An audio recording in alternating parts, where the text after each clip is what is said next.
call to order this meeting. So if we can have a roll call for quorum, please. I'll be doing roll call now. Please allow 1 to 3 seconds after you unmute yourself to speak. Babulian? Here. Cermak? Oh, here. Clifford? Here. And we know Farrow is here. Heidelback? Here. Harada? Here. Huffman? Here.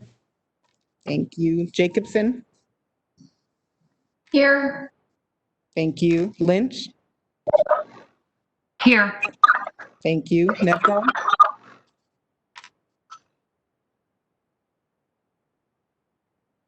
Here. Thank you. Ron? Here. Thank you. Vincent?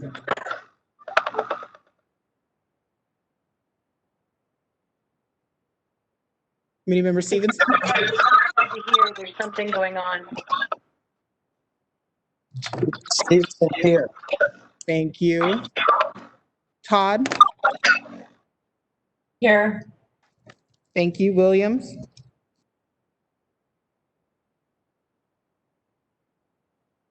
Here. Thank you. Wu? Thank you. You? Here. Thank you. Quorum is established. Again, welcome everybody. It's been a while since we've actually had a committee meeting. Excited to get back to the work we were selected to perform. But before we get into that work, I'd like to give a minute for remembrance for James Sweeney, and I think Lori would like to make a comment. Committee Member, Chair, I believe our moderator has some housekeeping items she wanted to get to before we started, if that's okay. Oh, sorry about that, moderator. Please provide those assistance. No worries. I would just like to remind the committee members and senior staff who are not speaking to mute their microphones. You may have noticed during roll call that at times there was difficulty hearing, and that was because there were numerous microphones unmuted. So please ensure that you mute your microphones. If I do detect noise during the meeting as a result of unmuted microphones, I will interject with a brief friendly reminder, or I will just mute you myself. When it comes time to facilitate public comment, we will be utilizing WebEx question and answer feature. There will be displayed procedures in order for you to submit to make a public comment. It is very much necessary for you to have an appropriate naming convention and follow the directions that are displayed, or else your comment will not be addressed. We will be taking all comments in the order that they are received. This is just a means to indicate you would like to make a verbal public comment. It is not an opportunity for you to ask questions of the panelists, the moderator, or members of the panel. With that, thank you.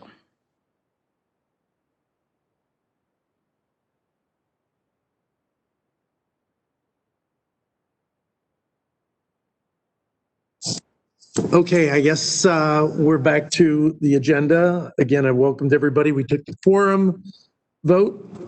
I'd like to take a moment to have some comments about our former committee member, James Sweeney. Lori, would you like to make a comment to open up? Thank you, Chair Farrow, and good morning, committee members and attendees. We really want to put something on the agenda just to remember committee member James Sweeney. And on behalf of the licensing authorities, we want to express our sincere condolences to the family of Mr. Sweeney. We are grateful for his service and leadership on this Cannabis Advisory Committee and the Subcommittee on Social Equity. As all of you know, he made a tremendous impact on this committee and the cannabis industry, and we'll always be grateful for that. I know I remember him always coming to the meetings. He was always had a big smile on his face. He was kind. He was gracious. And we will miss him very much. Chair Farrell, I'll send it back to you. Thank you, Lori. I'd like to add a couple other things because I had a chance to attend his funeral and got some information about him. You know, I'm going to really miss his willingness to make motions, as we all know that are on this committee, and many of you that are probably joining knew that he was very, very proud to be on here and to be able to make motions when we made good recommendations. So I will miss that. But for personal information, if you want to contact me or send a message to the BCC to be able to contact me, I can get you a copy of his remembrance. He had quite the life, starting as a young man in San Bernardino to being a leader up here in the Bay Area. So I'd love to share that with you if you're interested, but I don't know that today is the forum for that. Thank you.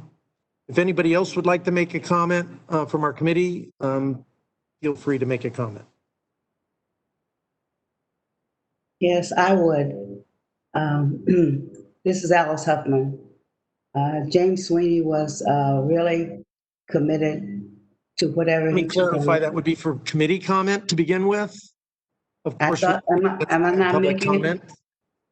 But at this point, I'd like to open the floor to any of our committee members. So if you, by a show of hands, I'll recognize you.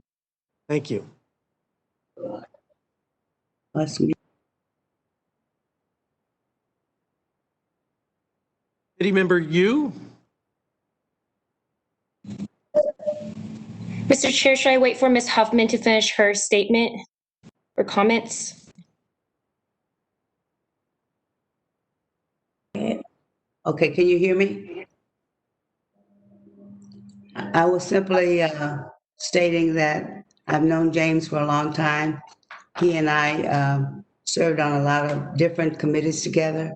He was my staff member at one time, and he was dedicated to this cannabis and was very, very instrumental in trying to get it off on the right foot. And I will certainly miss James very, very much. Thank you. Thank you, committee member Huffman. I missed, did committee member you have a chance to make a comment, or is your hand up prior? Hi, Mr. Chair. Thanks so much. And good morning, everyone. It's great to hear all your voices here. Just want to chime in and say that Mr. Sweeney's work has impacted so many, as everyone who's spoken on this item has mentioned. He was a mentor to young people, including myself, and he brought people from all walks of life together to build a better world. And I'm sure his humor, kindness, and passion for equity issues won't be forgotten by all of us. Thank you. Thank you for your comments, committee member you. Committee member Todd.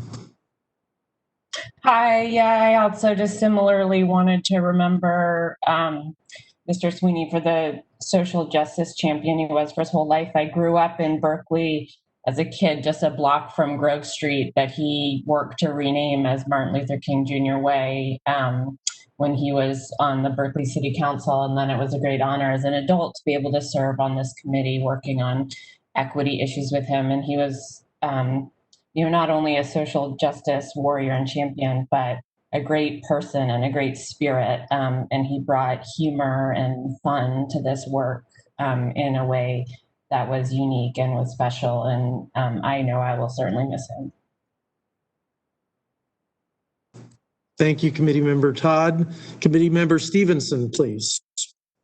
Yes, I would like to acknowledge his presence, and having the ability to sit to the right of him was quite a fun event at times. We had many sidebar conversations, and I'm thankful for the jewels that he shared with me, and I'll miss him, and I want to make sure that his work is continued on by the greater body, and that he is continually acknowledged. Thank you, Committee Member Stevenson. And I would, close my piece by saying that I absolutely believe that he will continue to have an impact on this committee. He was tremendous participant in this committee, and he touched so many people here. So with that, I don't see any other hands. Are there, at this point, I would open up to any public comment for anybody participating. I would ask the moderator to assist us with that, please. Thank you.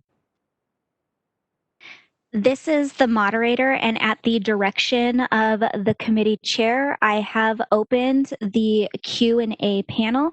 If you would like to make a public comment, please follow the instructions displayed on your screen by clicking the question bubble at the bottom and submitting "I would like to make a public comment" to all panelists. We will take these in the order they are received. I will now pause a moment to allow individuals time to access the Q&A panel.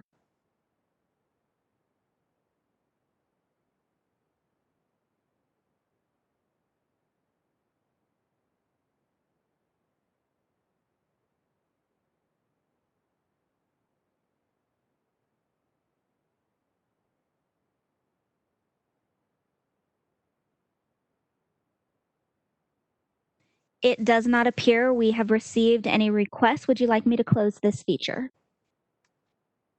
Please do. Thank you very much, Mod. I apologize. We just did get one. An individual identified as Michael Galloway, your microphone has been unmuted. Hi, panel. I was wondering, I'm a compliance officer at a licensed distribution company in Long Beach, and we're having a major issue with finding accountability with. So at this time, all public comments are for the remembrance of James Sweeney. If you would like to make a comment over other agenda items, please wait until that agenda item is up. If you are not speaking towards the current agenda item, you will be muted and asked to resubmit at the more appropriate time. An individual identified as Paul Hansbury, your microphone has been unmuted.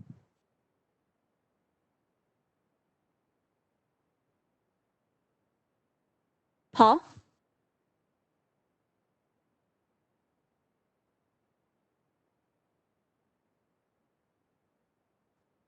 The next individual that would like to make public comment is identified as Mitchell Colbert. Your microphone has been unmuted.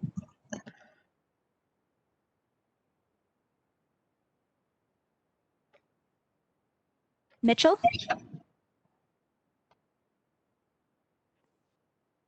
There are no additional public comments. Would you now like me to close this feature? Please do, moderator. I'll remind folks, for items not on the agenda, there will be an opportunity to bring those items up at the end of this meeting on day 2.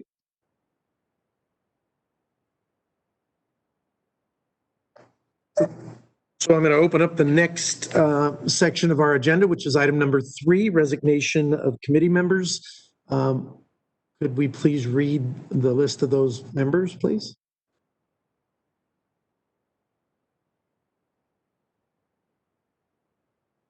Yes, so we've had 3 resignations from the committee. The first being Mr. Dombrowski, second being Mr. Joe Nikita, and the third being Mr. Arnold Leff.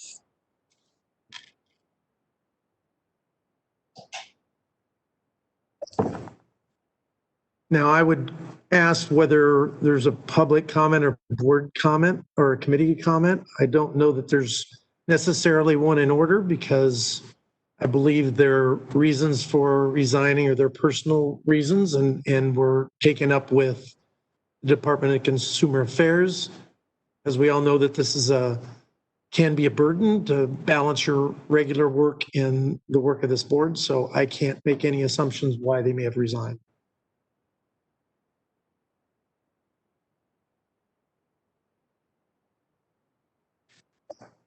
So I will move to item number 4, which is a review and approval of our December 11th, 2019 Cannabis Advisory Committee meeting minutes. Are there any comments from any of our committee members on those minutes?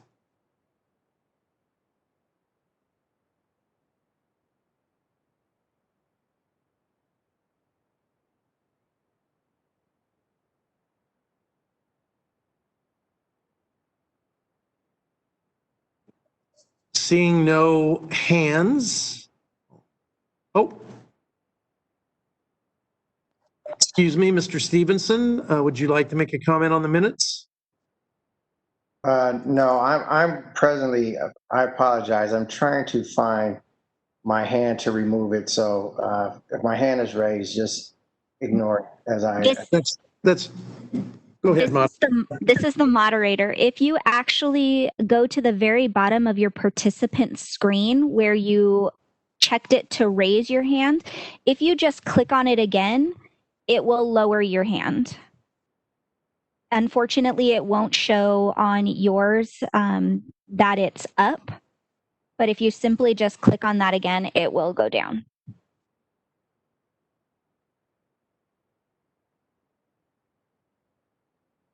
Are you able to locate the hand feature? No, Do you have your participant panel open? participant. To where you can see everybody? Oh, now I do. My apologies. That's okay. And if you scroll, there you go. Thank you, Committee Member Stevenson. So seeing no hands raised for comments on the minutes, can I entertain a motion, please? Mr. Chairman, Alice Hutton. Yes, Ms. Putman? Yes, I move that we approve the minutes. Thank you. Can I get a second?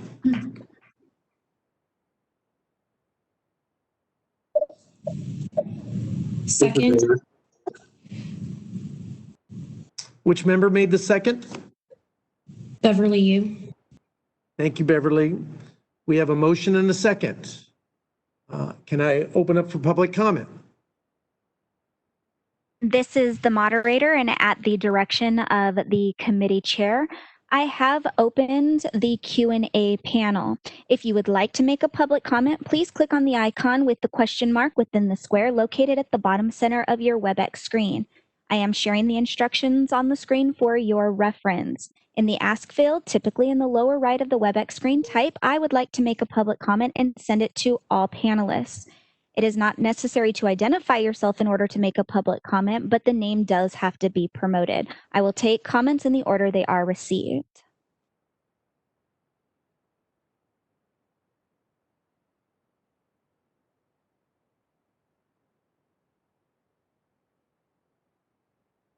It does not appear we have received any requests for public comment. Would you like me to close this feature?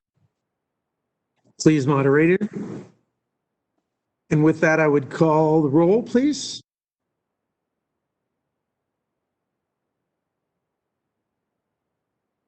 Boboian, Aye. Cermak, Aye. Clifford, Aye. Farah, Aye. Heidelback, Aye. Harada, Aye. Huffman, Aye. Jacobson, Aye. Lynch, Aye. Nevdahl, Abstain. Ron,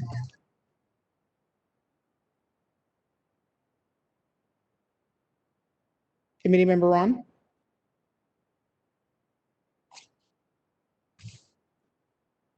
Stevenson, Aye.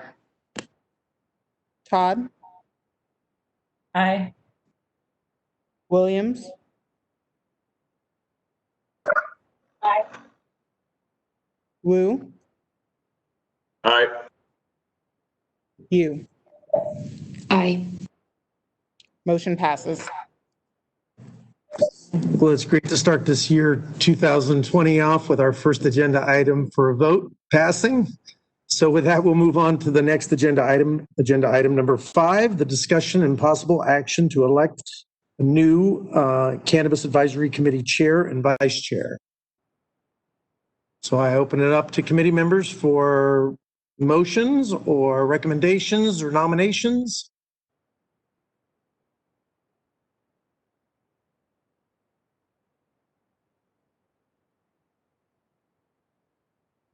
This committee member, Chair Figueroa. Oh, I'm sorry. If I can have. Yes, Kayla, please, if you would be so kind. Thank you. So I'm going to go over the election procedures. Elections for both the chair and vice chair position will be administered through a nominations and open roll call vote process. So I will now open nominations for chair. Committee members have the opportunity to nominate another committee member or themselves for chair. So at this time, are there any nominations for yourself? So I'm going Yes, to. I'd like to nominate, Chair, I'd like to make a nomination. Go ahead, Committee Member Hudson.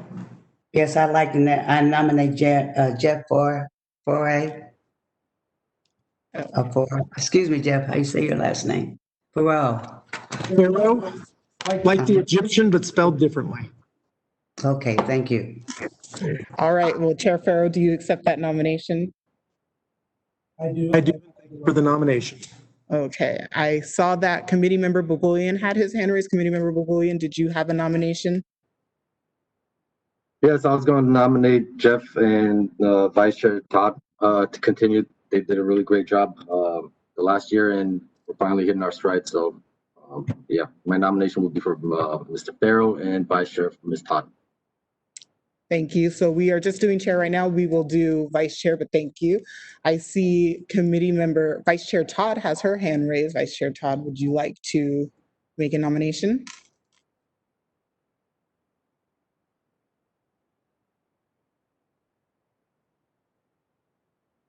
Vice Chair Todd, is your hand raised for something else, or are you wishing to make a?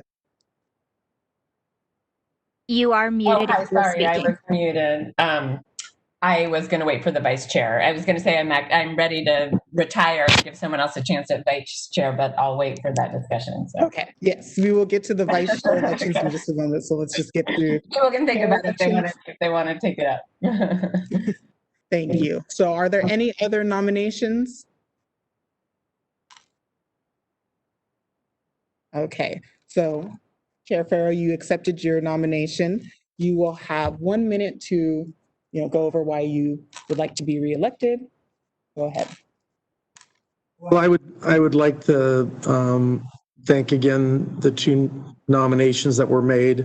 I think those nominations were probably made because even though this year we've had a little bit of a challenge getting going, our committee did some wonderful work last year. Our meetings were run pretty well, and our recommendations that we made, most of which were adopted. So I think it would be good to keep the continuity of this going forward. And I'm a little bit sorry to hear that Ms. Todd is not at this point willing to continue. Thank you.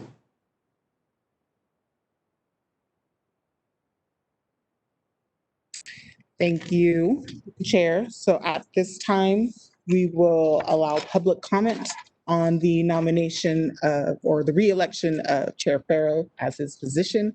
So I will pass to the moderator to allow public comment.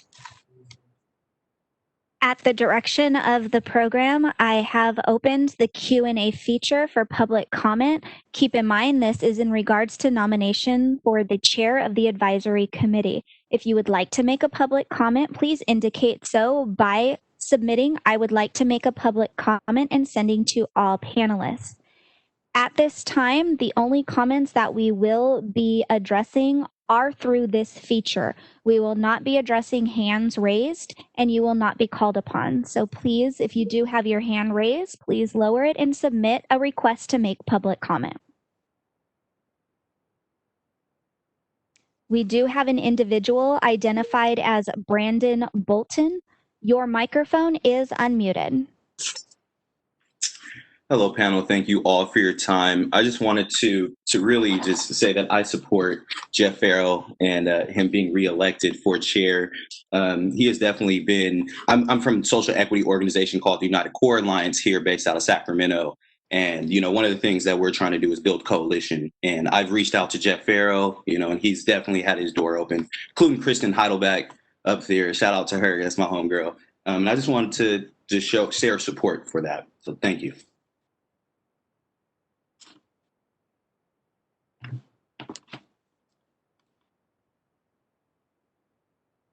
We have received no additional requests for public comment. Would you like me to close this feature?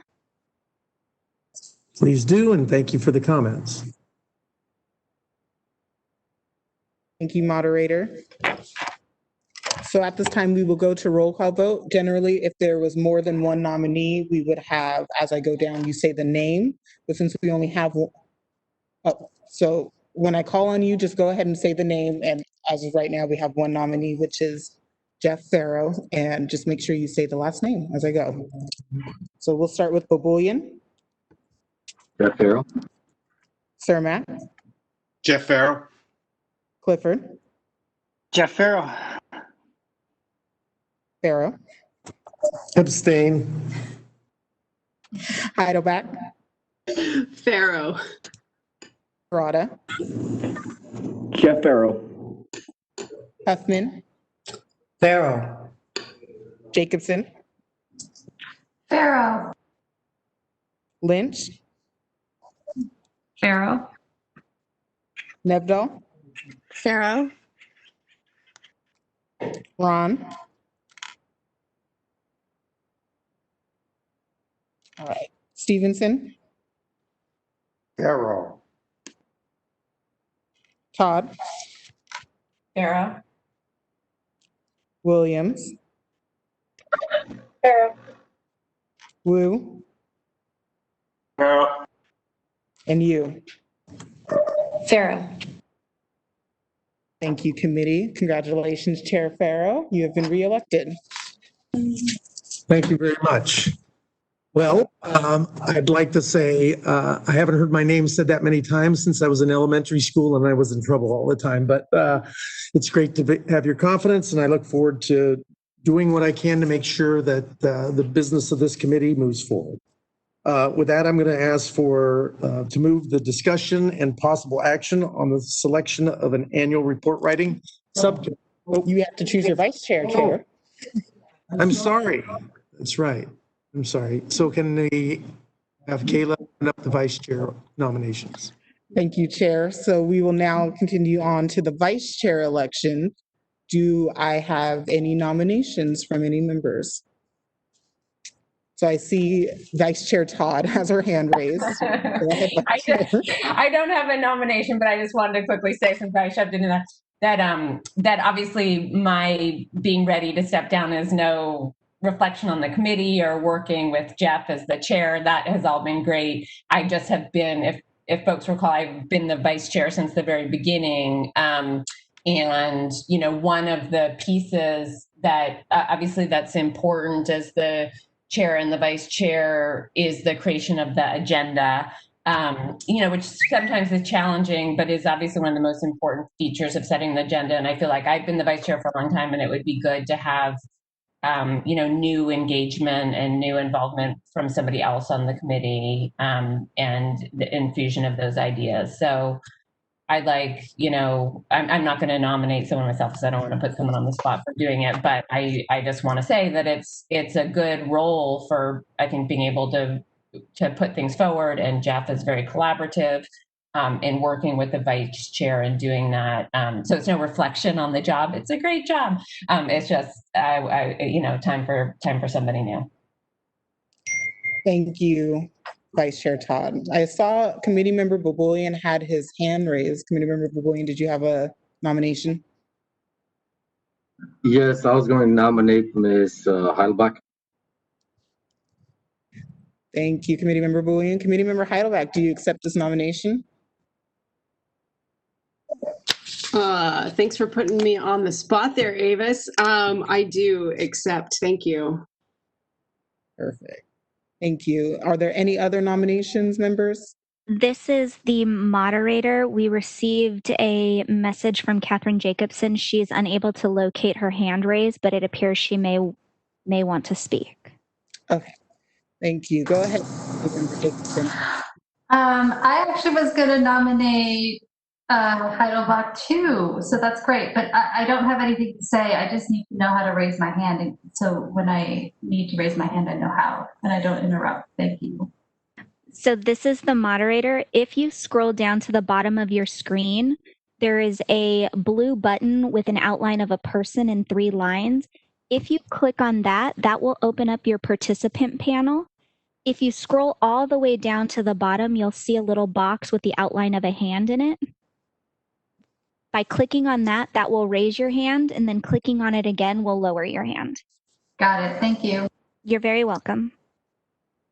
Thank you, moderator. Are there any other members that wish to make a nomination?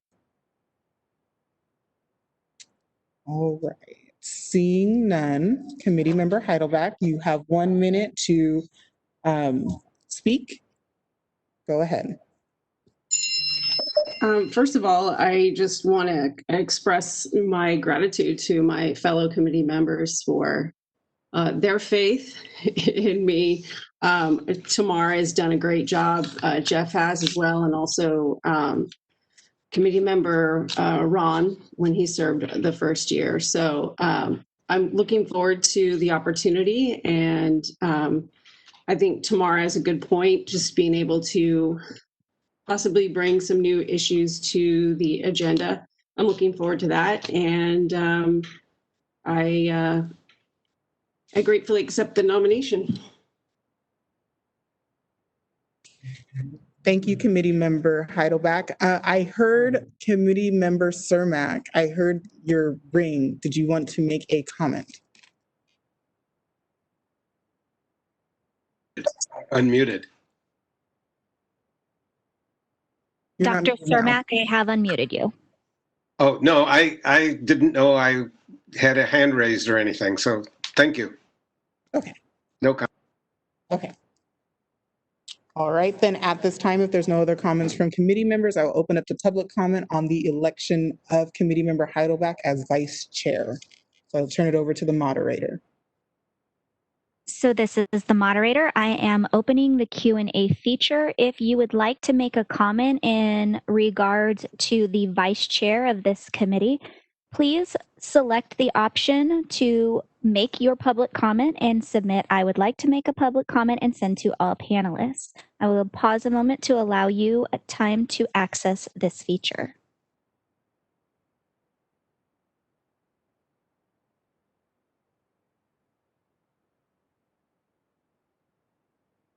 It does not appear we've received any public comment requests. Would you like me to close this feature? Yes, please. This feature has been closed. Thank you, moderator. I will now take roll call. When I call on you, please say the name of the individual. So it will be Committee Member Heidelbach. So starting with Boboyan. Ms. Heidelbach. Dr. Cermak. Heidelbach. Clifford. Heidelbach. Farrow. Heidelbach. Heidelbach. Abstain. Ferrata. Heidelbach. Huffman.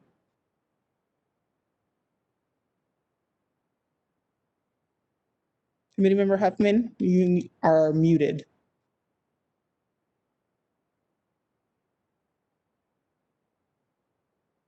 Moderator, if we could have Committee Member Huffman unmuted. Huffman, what is your vote for? Heidelbach. Thank you. Jacobson. Heidelbach. Lynch. Heidelbach. Nevdahl. Heidelbach.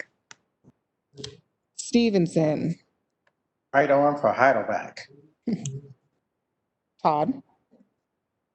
Heidelbach. Williams. Heidelbach. Thank you. Wu? Heidelback. And you? Heidelback. Thank you. Congratulations, Vice Chair Heidelback.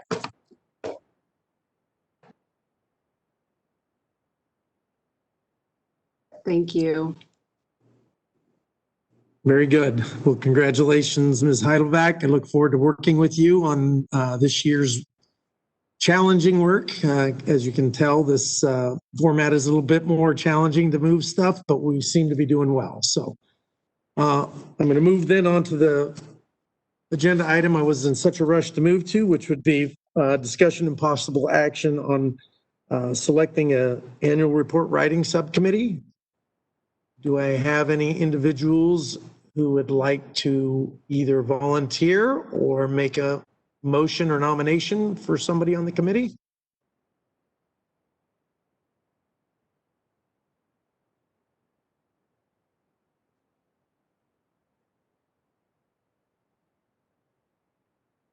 Committee member Baboulian? Yes, I would nominate Ms. Beverly Yu for the report writing.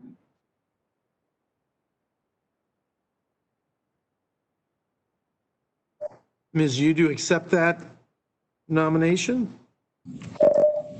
Thanks, Davis. Yes, I'm happy to help out with this report.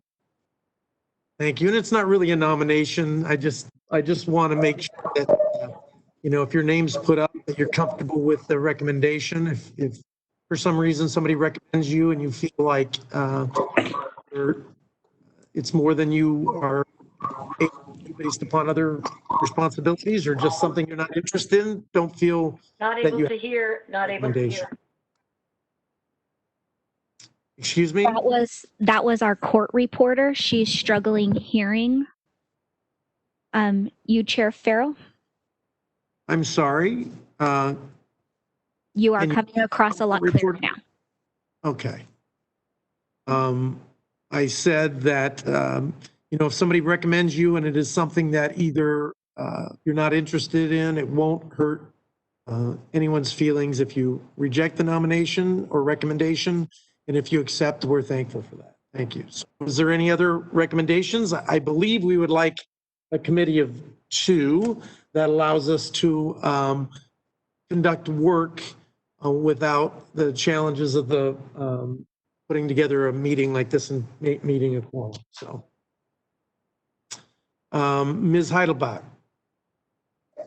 At the risk of putting work on other folks' plates, I thought that Member Yu and Member Nevidal did a good job this last time with their report. It was very thorough and well done. And if they accepted it, I think that sticking with those 2 folks would be a good plan. So I'm hearing your recommendation would be to have the 2 individuals who did the 2019 and, if I'm not mistaken, did the 2018 annual report. Do that again, Ms. Nevidal. Would you be interested in accepting that recommendation? I would if Beverly would be okay with that. I was not as helpful last year as I probably should have been.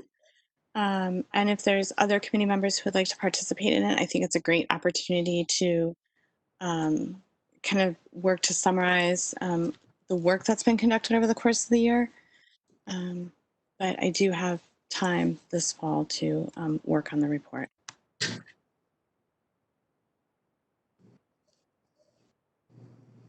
Well, I would make a note that though you didn't have as much time, you continued to be available while you were on vacation. So that's true dedication to the work we do. So I appreciate that, Ms. Nevidal.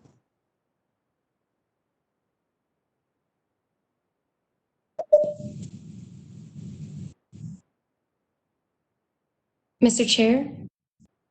Yes, trying to find a hand. This is Beverly Yu. Just wanted to comment here and say that it's an understatement from Ms. Nevidal, but I do agree with her assessment. If there are other folks on the committee who would like to help out with the report in some way, if there's some way to grow from the committee of 2 to a committee of 3 and up, we are happy with the assistance too. Well, thank you for your comments. I thought of Mr. Chair, Yes, Ms. Huffman? I thought a committee of 3 would constitute a quorum.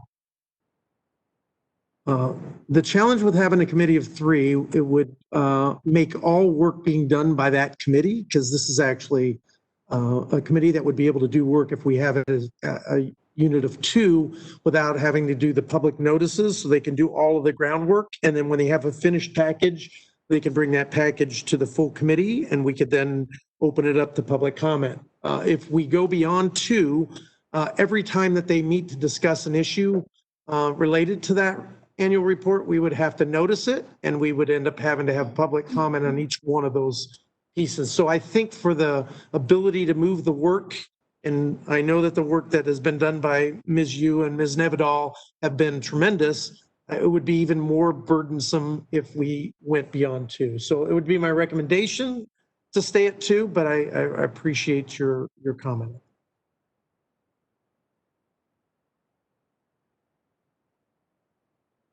Committee Mr. Chair, member Nevedal has a comment. do we move that we stay at 2? There hasn't been a motion to that effect. I didn't ask for a motion, but if you would like to make a motion that we keep the committee at 2, I'll entertain that motion. I move that we keep the committee at 2.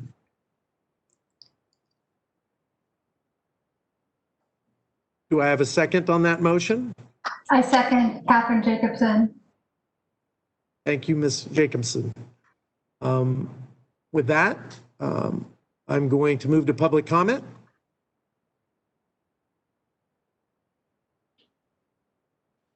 This is the moderator, and at the direction of the committee, I have opened the question and answer feature. If you would like to make a public comment in regards to agenda item number 5, please submit your request through the question and answer feature by stating you would like to make a public comment and sending to all panelists. I will take comments in the order they are received. I will now pause a moment to allow individuals time to access this feature.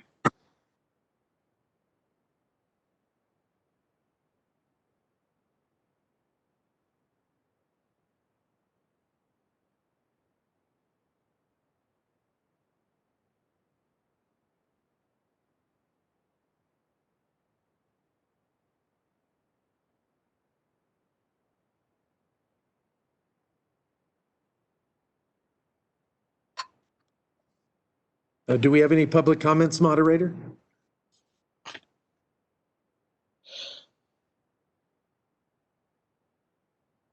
We do not. Would you like me to close this feature? Please do, and I'd like to call the roll on the motion and second, please. Baboyan, Aye. Cermak, Aye. Clifford, Aye. Farrow, Chair Farrow, Aye. Heidelback, Aye. Parada, Aye. Huffman, Aye. Jacobson, Aye. Lynch, Aye. Nevedal, Aye. Stevenson, Aye. Todd, Aye. Williams, Wu, Aye. and you. Aye. Motion passes. Fantastic. Well, I'd like to move on to agenda item number 7. Oh, excuse me. One moment, please. This is the moderator. Is it okay if I do a microphone check on committee member Ron? I just wanted to say briefly, Chair Farrow, this is Tamara. You've had a motion that's passed to have a two-person committee, but at this point there isn't a committee, so the committee could vote on it, or they could use the power in the handbook for the subcommittee to just be appointed absent through the process in the handbook. Sure. Well, unless we have any objections to the committee, we've gotten two individuals who have said their willingness to participate. There's been no other individuals that have expressed an interest. And therefore, rather than going through, the voting process, I would appoint both Ms. Yu and Ms. Nevedal to be our subcommittee to draft our annual report, unless I hear some objection from other committee members. Chair, if I can cut in for a moment, we had committee member Ron who had had to log back in. So I'm going to ask the moderator to do a mic check on committee member Ron to make sure he is back. Thank you. Yes, this is Matt. Hopefully everybody can hear me now. Yes, we can. Thank you so much. Thank you.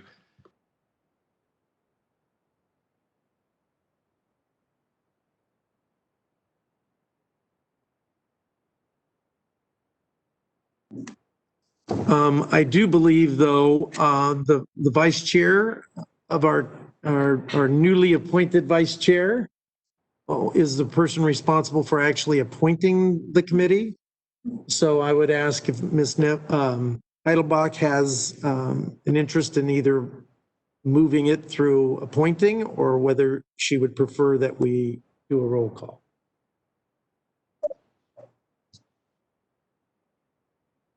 I wanted to double check, not to extend this or draw it out. I wanted to double check if we are limiting to 2 members, if this is something that Nevedal actually wants if member Nevedal actually wants to do. So I wanted to double check with her one more time, and I'm fine doing a roll call. I don't need to appoint.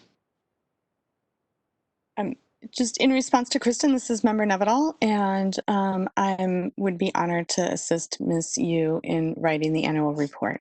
Thank you. So, Chair Farrow, if member Nevedal and member Yu want to continue the work, do we have any objections from the rest of the committee?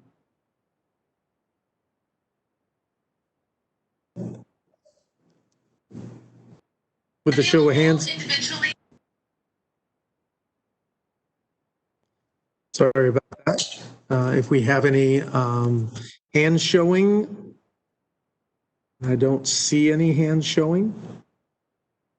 It doesn't appear that anybody is in objection to the recommendation. So do we want to nominate them or do a roll call, Ms. Heidelbach? For the purpose of time, let's just nominate member Yu and member Nevedal for the report writing subcommittee. And let me clarify, that would be you're appointing Nevedal and Yu, correct? I am, yes. Thank you. All right, well, that's fantastic. Thank you, subcommittee. Let's move on to the next agenda item, which is agenda item number 7. There are 3 sub-comments under the agenda item number 7. What I would recommend is we try to tackle all 3 of those pieces and then take public comment or at the end of it.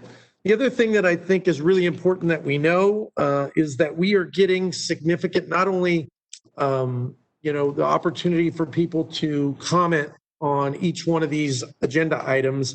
We've received probably 100 pages of recommendations through the bureaus.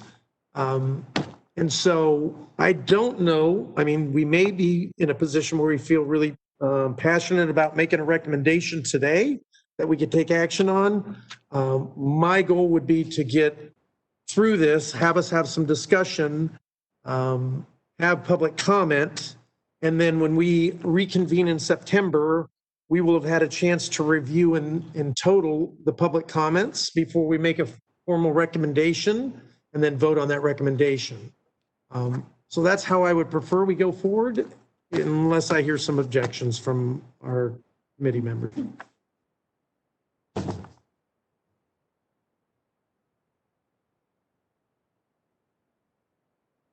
Mr. Chairman? Alice Yes, Huffman? Yes, Would Ms. delaying action on this item delay the work that the departments have?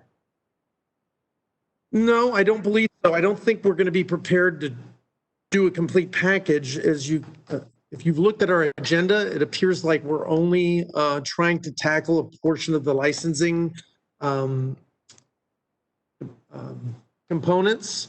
We would, at our next meeting in September, add the other parts of the supply chain. And then we would be prepared at the end of that meeting to take recommendations in total. So hopefully, by putting it off, we'll be able to make a clean recommendation at the end of that to put forward and then take action on, so we can have it for our annual report.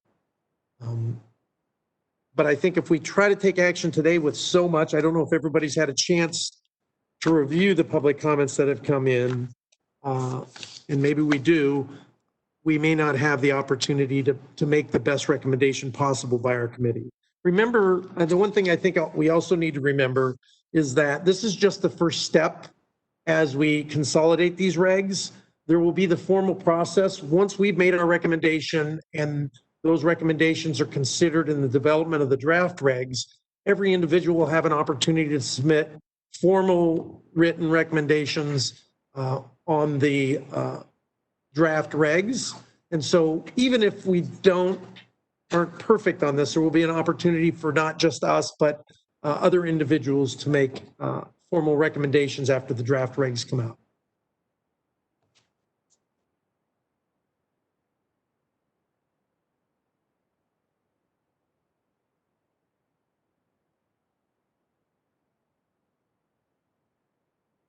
So seeing no other comments or... This is the moderator. Committee member Nevdal has her hand raised. Oh, sorry. It appears committee member Babulian as well. So let's start with committee member Nevedal. Yeah, hello, this is committee member Nevedal. Chair Farrow, I'm just curious about the length of time and what might be on the agenda for the September meetings. And I know you might not have that information for us, but I want to express a little concern that if we wait for the September meeting for all action and then have public comment again on those actions, I mean, are we going to have enough time in that meeting to come back to these items for recommendations? That has me just a little concerned.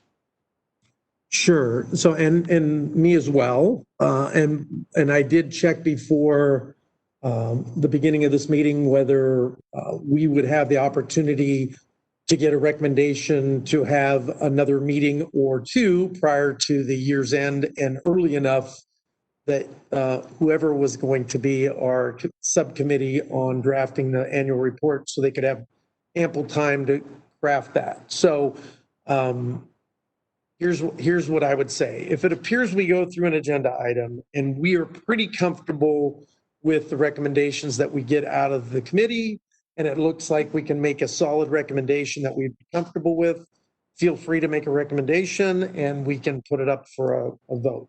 If it looks like people are more comfortable on a particular agenda item, because some of them will be more complex than others, and you want to make a motion that we defer, then I'm happy to entertain that. I was just given an example of what I think we can expect in the form of public comment through not necessarily this hand raising or commenting on this format, but there will be emails or mailing of comments that we could receive. And I would like to be able to give those people who took the time to respond to us the opportunity to have their recommendations considered. That answer your concern, Ms. Nevedal? Yes, thank you. Sure. Mr. Babulian, Committee Member Babulian. Yeah, I was wondering about the same thing, if we were going to have time at the September one. And also one of the things that stood out is most of the supply chain is already covered by this agenda, and we've got 2 days going. Maybe something to think about is why not have a conversation and discussion about all the different agenda items today, and also take public input, and then tomorrow go through the list of recommendations, because we did get about 100 pages of comments from the public, and some of these are really great and worth discussing. I'm just not sure if putting it off until September would achieve the same thing. So my suggestion would be is discuss the different items on the agenda, take the public comments, and if this is the agenda that's going to cover today and tomorrow, revisit it tomorrow for the actual recommendations. You make a very good point, Mr. Babulian. Why don't we do this? Let's get through the agenda today, and then tomorrow we can make recommendations. Could we do that? Could we take all the input today and then not take the actions as part of one meeting on the recommendations till the end of tomorrow? Yeah, this is Tamara. Yeah, you can. It's one meeting and you can go in whatever order you want, and you can go back to agenda items a second time if you feel it's necessary. At the same time, if there are motions put forth, you need to entertain those. And in regards to public comment, you need to, before any votes, take public comment. So if you have votes today on a topic and then votes tomorrow on a topic, you would have to, be the opportunity for public comment at both of those times.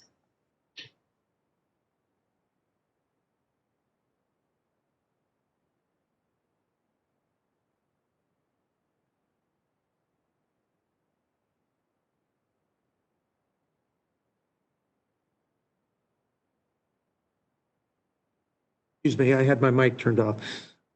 Are you comfortable with that explanation and my comments on that, Mr. Babulian?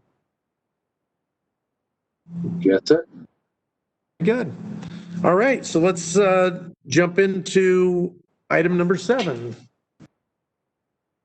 So I guess I can read the question before the advisory committee and then start moving through the different pieces. So the question for us to tackle is the Medicinal and Adult Use Cannabis Regulations and Safety Act, MCRSA, provides a broad definition for owners of a cannabis business. The licensing authorities have made the definition of owners more specific in their respective regulations.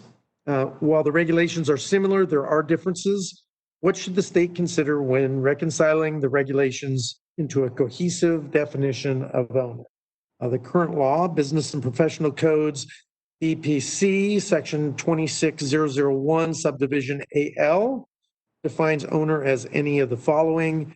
1, a person with an aggregate interest of 20% or more in the person applying for a license or a license. Ooh, that didn't read well. A person applying for a license or a license, unless the interest is solely a security, lien, or encumbrance. 2, a chief executive officer of a nonprofit or other entity. 3, a member of board of directors of a nonprofit. 4, an individual who will be participating in the direction, control, or management of the person applying for a license. For the purpose of MCRSA, a person may be an individual or business entity. The chart provided contains a comparison of the 3 licensing authorities' current regulations to assist the committee discussions. Providing clarity to applicants and licensees on which persons are required to be disclosed as an owner for all license types, reconciling the definition of owners will streamline the application process for applicants and licensing staff. Now, I guess I read the definition of financial interest holders. Oh, I guess I could take them piece by piece. So is there any comments by our committee based upon the portions I've read or recommendations that I've read?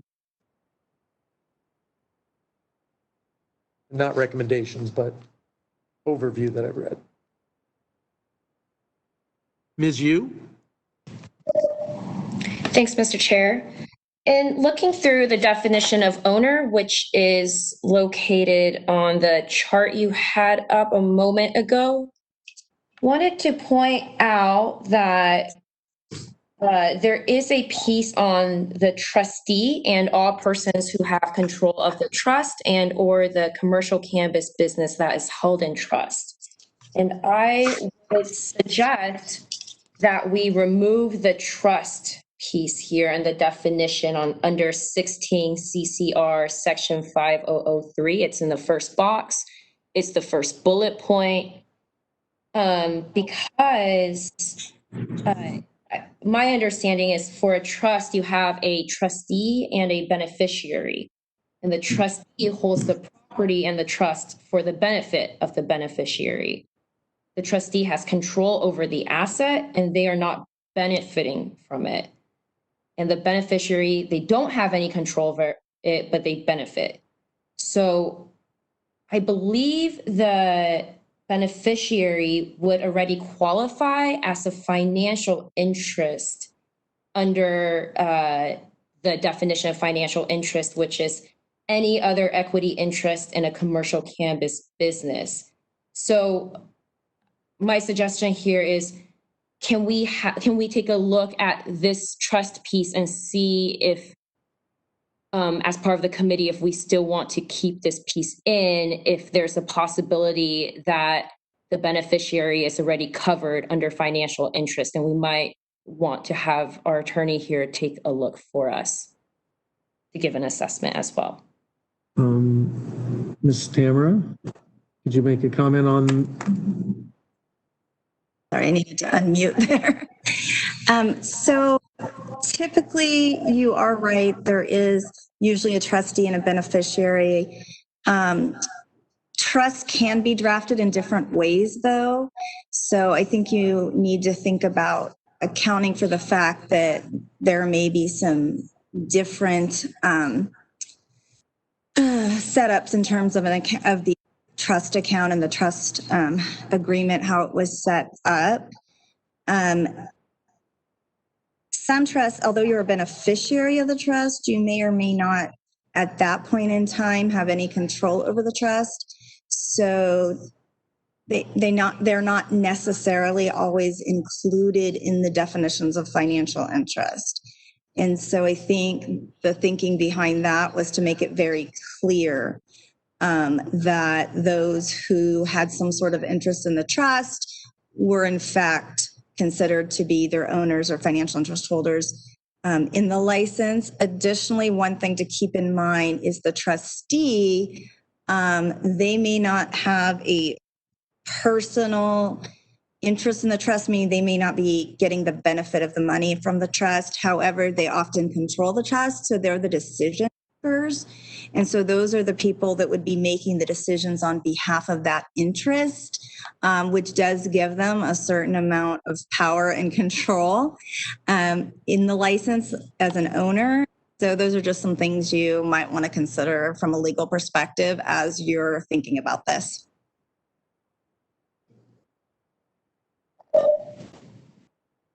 Thanks so much, Tamara. Did that answer your question, Ms. Yu?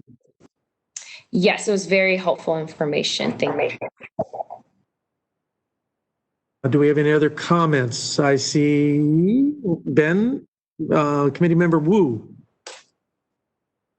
Hi, committee member Wu speaking. On this subject, I'd like to say that, this is a very kind of legally kind of technical thing we're trying to do here. And I think I would recommend that our position as kind of advisory panel is maybe not get so much into the exact definition, because I think there's going to be a lot of lawyers that are working on this, right? When you look at how many different departments are touching this, it's probably best in our interests. I would suggest that we kind of, recommend to them that, BCC figure out a way to unify the language across all the different regulatory agencies so there is consistency, and kind of leave it at that. Now, what they choose to pick as the final language, I guess, maybe we can then provide commentary when it gets to that point, but I don't think it'd be a good use of our time to try to wordsmith everything here. That's just my suggestion. Thank you, Committee Member Wu. Committee Member Jacobson. Actually, I agree with Committee Member Wu. This is really way beyond my. This is not what I'm trained to do. I think we should. I can't hear. Oh. So this is the moderator. Sorry to interject, but our court reporter is having issues understanding and identifying who's speaking. Catherine Jacobson speaking. Thank you. I will slow down my language. I agree with Committee Member Wu. This is above my pay grade. The legal definitions, I think, have to be handled by legally trained people. My only comment would be that I think we should try to avoid putting into the regulations anything above and beyond what is normally done for any other business. So I think it's important that we think about what's required of other businesses and try to match that for the cannabis business, because we are now cannabis is a legal business in the state of California. So I think as a committee, we should try to encourage all of the different bodies, the regulatory bodies, to adopt whatever is the norm in standard business operations. Thank you.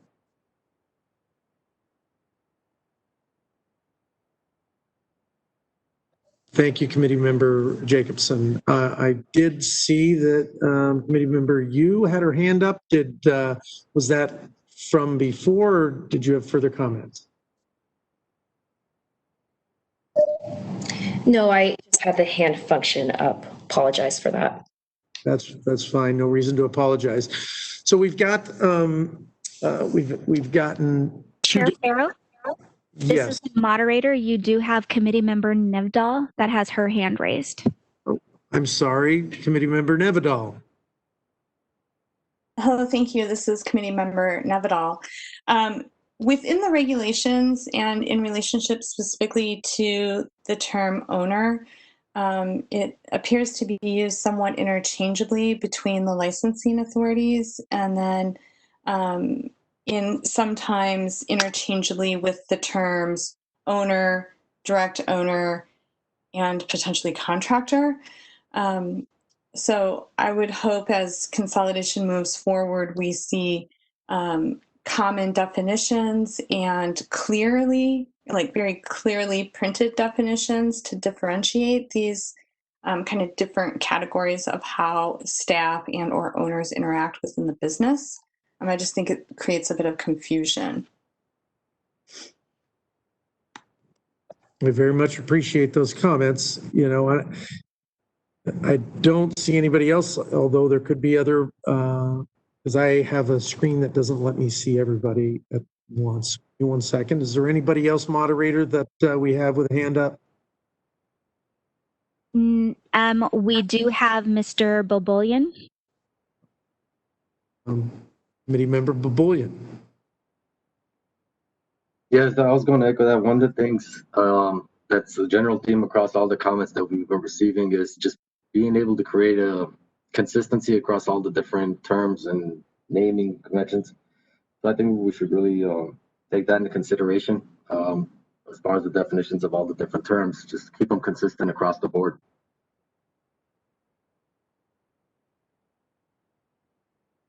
Very good. And I think with the exception of the very first recommendation, but I believe our committee member was comfortable with the attorney's comment.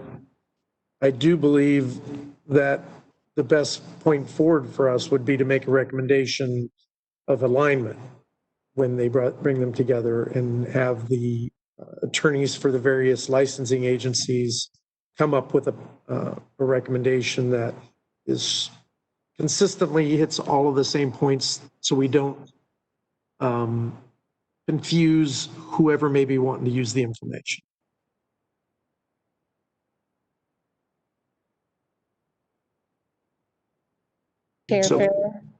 So could I, oh, go ahead.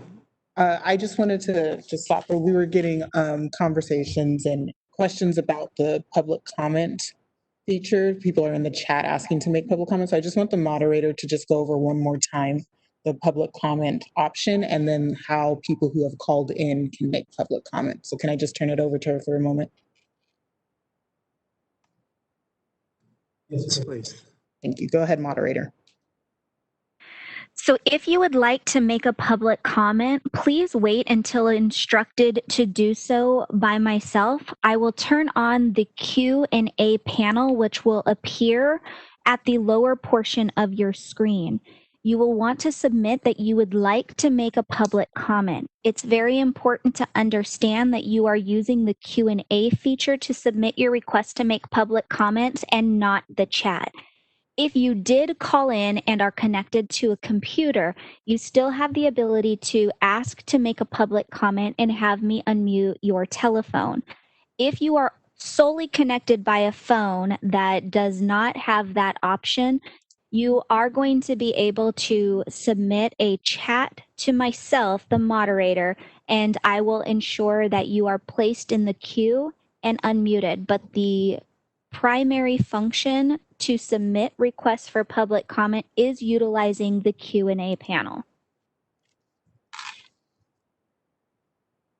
Thank you, moderator. So that brings us to the instant issue here. We've had some comments by committee members. I don't know that we have a clear recommendation, so I would open it up to public comment on this agenda item. Maybe that'll give us a little bit more clarity on where we want to go with this item.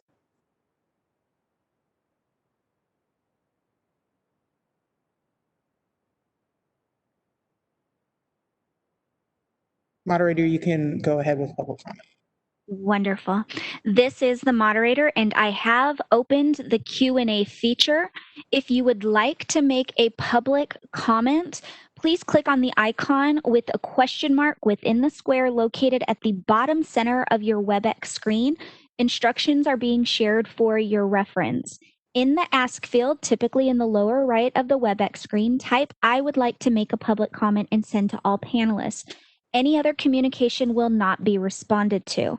Again, if you do not have access to a computer and you are calling in, I will allow you to submit a chat to me, the host, requesting to make public comment. Keep in mind that we are only taking public comment on the current agenda item being discussed. If your comment is not relevant to that agenda item, please reserve your comment till the appropriate time. I will pause a moment to allow individuals time to access this feature. This is the Bureau co-moderator. I just want the public to know that the comment should be on the definition of owner. That is the agenda item we are on, not the financial interest holder part, but just definition of owner. So we have received several requests for comment, and I will start with an individual identified as Khurshid Koha. Your microphone has been unmuted. Thank you, moderator. Hi, this is Khurshid Koja. I've got one specific recommendation for the definition of owner. I'd like to recommend that with respect to the look-through provision in 16 CCR 5003C, that the committee recommend replacing that with a more streamlined requirement in the CDPH regulations at 17 CCR 40102A1A. Thank you. Our next public comment comes from an individual identified as Nathan Shaman. Your microphone has been unmuted. Hi, my name is Nathan Shaman. That's S-H-A-M-A-N. I'm a general counsel for a a company based out of San Diego called Urban Leaf. An issue that we have routinely run into in our interactions with the regulating authorities does revolve around the definition of owner. And rather than making a specific recommendation, what I would just emphasize is, in addition to aligning the agencies on the definition, the language itself is incredibly confusing. And in my own interactions with the analysts at the agencies, the requirements for disclosure have changed depending on which application I've submitted. And I personally, despite having practiced for 10 years almost exclusively in cannabis, struggle every single time I read that definition to figure out exactly what the disclosure requirement is. So what I would request is a strong recommendation to the agencies to clean up that language and try to not only streamline it, as Mr. Koja has recommended, but just clarify it so that us attorneys and the licensees and applicants have a better understanding of what is required and can plan accordingly.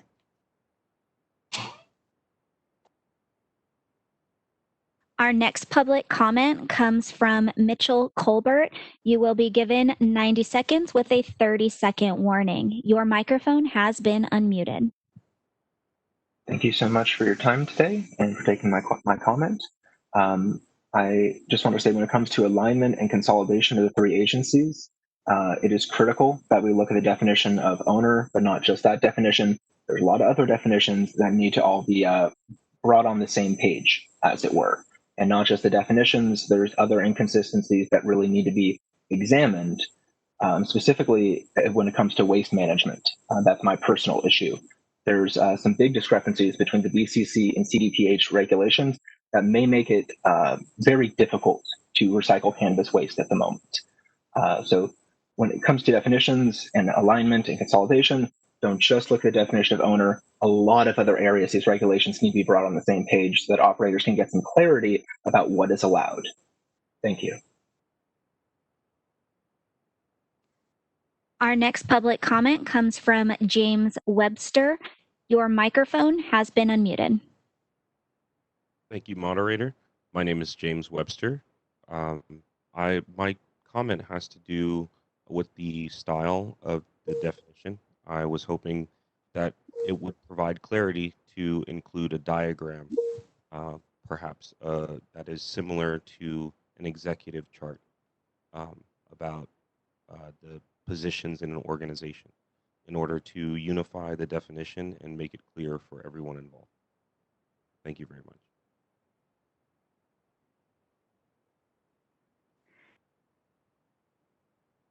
Our next public comment comes from Dana Cisneros. Your microphone has been unmuted. Good morning. My name is Dana Cisneros of the Cannabis Corporate Law Firm. I am an attorney that practices in the cannabis business space. I wanted to comment that I think that you all should be discussing the policy behind why we disclose owners in the application, and I think therein you'll be able to come up with a more clear definition and guidance for all of us who work with the regulations day in, day out. If the policy objective is to know who is touching the plant and who is selling cannabis on any level in the state of California, then you should adopt a very robust definition of the term owner. If the definition of owner is simply to determine who's at the top of any particular entity, then you should adopt a definition that is somewhat more closely in line with the CDPH iteration.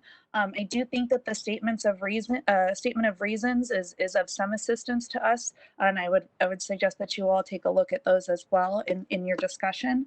I know that the iteration just prior to the final adoption did list out a number of categories that caused many operators and practitioners trouble, from commissioned salespersons to landlords to others. I think I'm bleeding over a little bit into financial interest holders, but I think that you do need to consider who it is that you want disclosed and then adopt a definition around that. As far as I think that really where this comes into play. 15 seconds. is with CDPH, which is ironic since they have the loosest definition, but it ties into white labeling. And being out of time, I'll leave that to you all to continue to discuss. Our next public comment comes from Holly Carter. Your microphone has been unmuted. Hello, and thank you for taking the public comment. I want to reiterate some of what has been said previously about the inconsistency, and what ends up happening is when we ask a question in attempting to formulate application materials, which really becomes formulating company structure, we're told to submit material and that it depends. And I think that that level of discussion could be I don't know if it's that the analysts have discretion or if the guidance isn't clear. So the clarity can be quite helpful on many levels, not only in the application procedure, but in the corporation and company setup structuring, just to understand what the markers need to be. And in terms of what the last caller was saying about the goals, my understanding and hope would be that the goals are about disclosure about who is participating, and some of that personally came from wanting to understand and be able to have oversight on if there's incentive programs in the future or other support that is geared towards small businesses, that we ensure that they are small and that the financial interest holders don't have a gazillion overlaps. Thank you for taking this time. Our next public comment comes from Vera Levitt. Your microphone is unmuted. People are on the phone. I'm the Chief Operating Officer of Mankind Dispensary. We also control a distribution license. My comment is in regards to the definition of owner in Regulation 5003B6. We're recommending that you strike that regulation, which refers to the person participating in direction, control, or management, as it's too general. Our recommendation is to instead require background checks and treat the following as owners. An owner of 20% or more of the entity or receives 20% or more of the profits in an agreement, a corporate officer, a manager or member manager of an LLC. Anyone owning less than 20% should not have to be designated as owners. Trustees or persons with control of a trust, CEO, other officers, and the entire board of directors of a nonprofit. And I agree with previous comments that the language is confusing, and several different representatives of the BCC, when applying for license renewals, will give different answers as to what's required. 15 seconds. If the representative changes, then the requirements on the entity change, which severely restricts operations and movement forward. Thank you.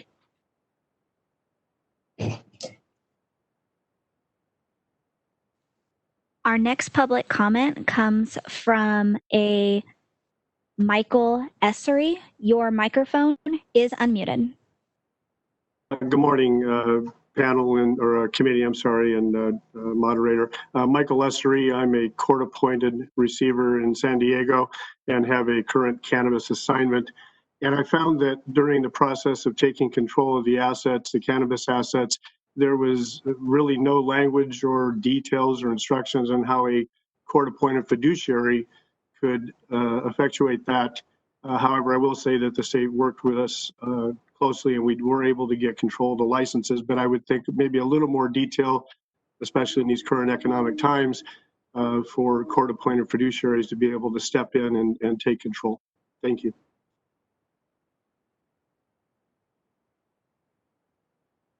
Our next public comment comes from a John Brawl. Your microphone is unmuted.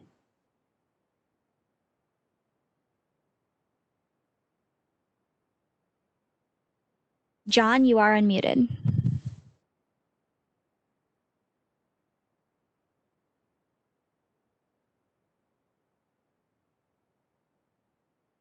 Our next public comment comes from a Sarah Armstrong. Your microphone is unmuted.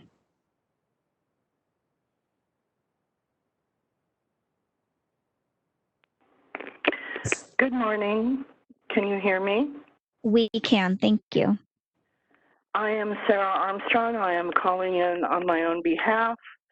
In Los Angeles, we have a very large social equity program. We've just enacted strict rules regarding predatory practices, often memorialized in agreements relating to the social equity parties. Not all jurisdictions have taken these proactive steps to ensure that social equity candidates are not the victim of predatory practices by the moneyed investor. I would ask that the state of California enlarge its ask in terms of ownership so that the same sort of documents and the same sort of oversight takes place at the state level. Right now, Los Angeles operates on authorizations, not licenses, but at the state level, it's a different thing. So please enlarge your mandate so that social equity candidates are not the victims of predatory practices. Thank you.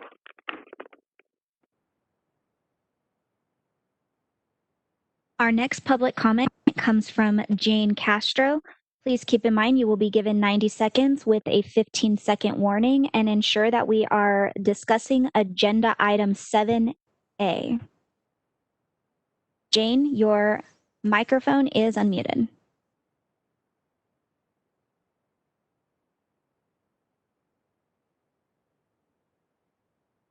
Jane Castro, you are unmuted.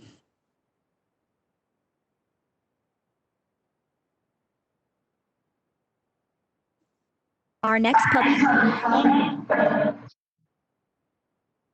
public comment comes from Raquel. Your microphone is unmuted. In October, because usually I recertify in October. So Raquel, your microphone is unmuted. in July. Okay, I'm taking a note of that. Yeah.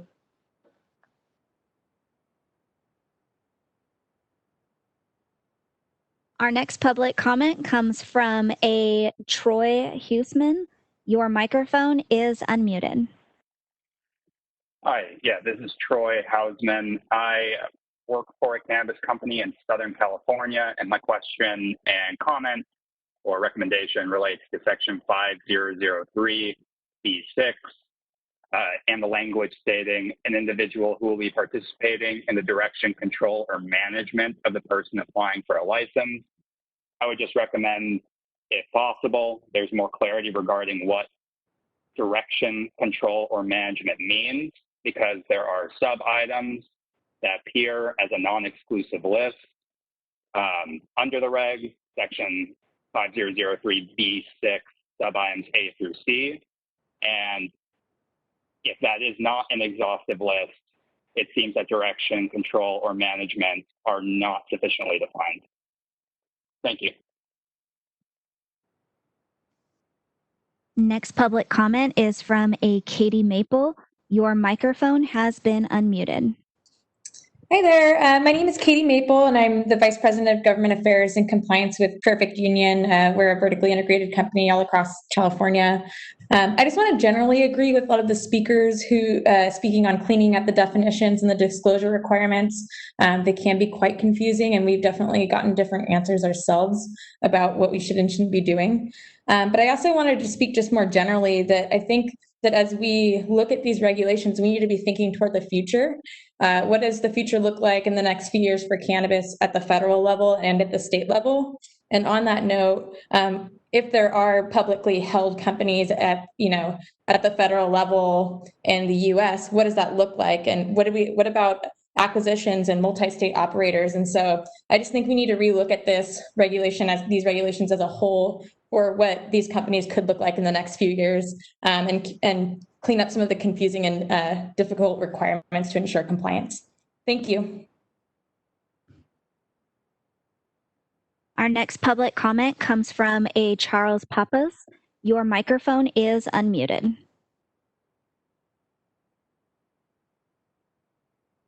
Charles, you are unmuted. Can you hear me? Sorry. We can. Thank you. regarding the equity issue of predatory lenders, the predatory issue for equity groups. The, the, the way ownership could be changed. I can't hear. Can you hear me? As if collectives were considering. That's what you have to do. I'll speak at this again at the end of the meeting. Thank you.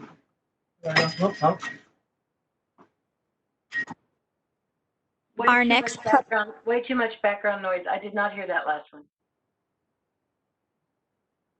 Would you like me to unmute him for the record to repeat his comments? Yes, please. All right. Charles, I'm going to unmute you again to repeat your comments. If you could please make sure that you're speaking directly into the receiver so that we can hear you, and ensure that you have quiet background noise. Your microphone is unmuted. Sorry about that. All right. Equity. You're still incredibly distant, and we're having struggles hearing what it is you're saying. How can I do this by telephone? I'm very sorry. His laptop is too far away and we're trying to make it by telephone, but we couldn't get it fast enough. How can we do that? Well, we hear you perfectly. Because I'm right next to the laptop and he's in bed. Okay.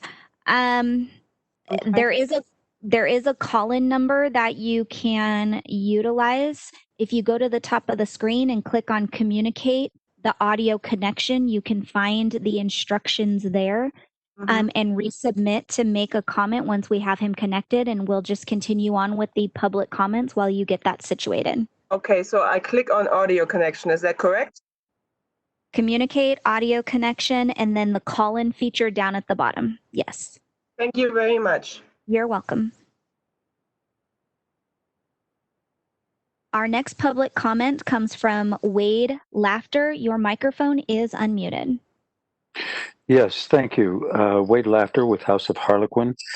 And I would like to reaffirm Committee Member Jacobson's observation that these businesses should be regulated and defined like other businesses in the state of California. And thank you all for your service to our efforts. That's all I have.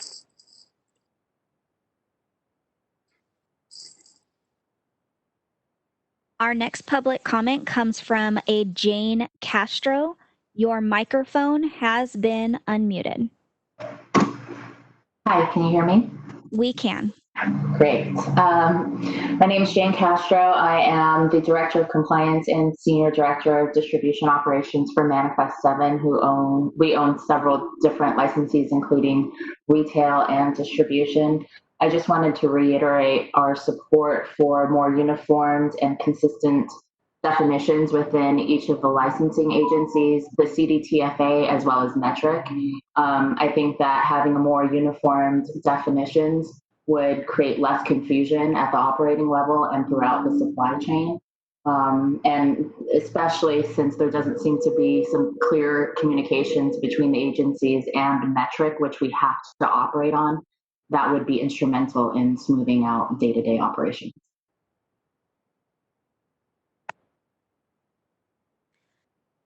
Our next comment comes from an individual identified as Mitchell Colbert.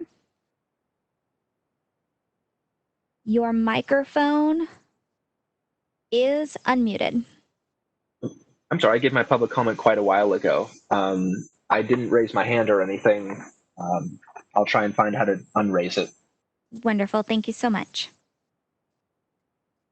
It does not appear we have any additional public comments at this time. Would you like for me to close this feature?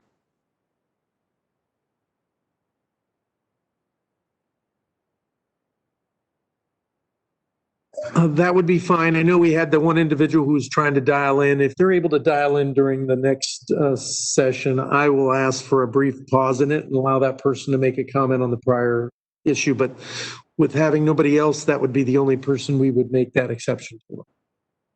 Okay. Yeah, I do not see a call-in number associated with that name, so I will be on the lookout. The Q&A feature is closed. So we've had a lot of very good public comment on this particular issue, and it's a portion of it. Again, I think it might serve us as we move forward to try to bundle those because a lot of them are intertwined. And I think the experts that provided testimony could probably speak to all of them in a concise way. So as we move forward beyond this one, I would suggest that we try to tackle items number 2, 3, and 4 of or A, B, and the rest of A, B, and C together. So we only tackled the definition of owner, but not the financial interest holder portion of the agenda item. So committee members, do we have any other comments on that you would like to raise?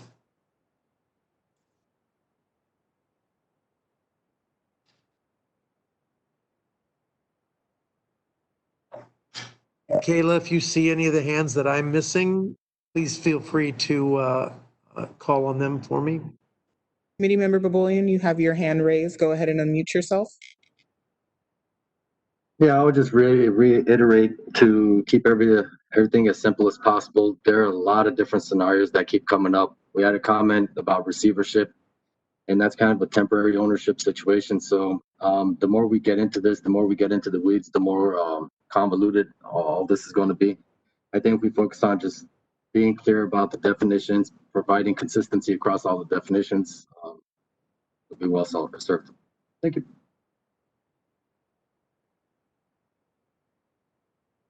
Thank you for your comments. So if anybody feels that we have enough information to make a recommendation and a motion, I would entertain such a motion. Or do you feel more comfortable getting the rest of the stuff at least out and then make a motion for the total package number 7? Mr. Wu? This is Wu speaking. I think it probably makes more sense to get through, B, C, and D and kind of then make one motion on all of 7. My gut tells me that it's all going to kind of be captured up in one thing, which is that we should unify. We should recommend to BCC that they unify, and simplify the language across all licensing agencies. Without any objection, yes? I concur. Very good. So let's push forward and get some more comments in so we can make a total recommendation. So the next item was financial interest holder. For those that don't have the agenda in front of them, I will read the question that was put before the advisory committee. MCRSA requires applicants to provide a complete list of every person with a financial interest in the cannabis business. The licensing authorities have clarified which persons need to be disclosed as financial interest holders in their respective regulations. However, there are differences.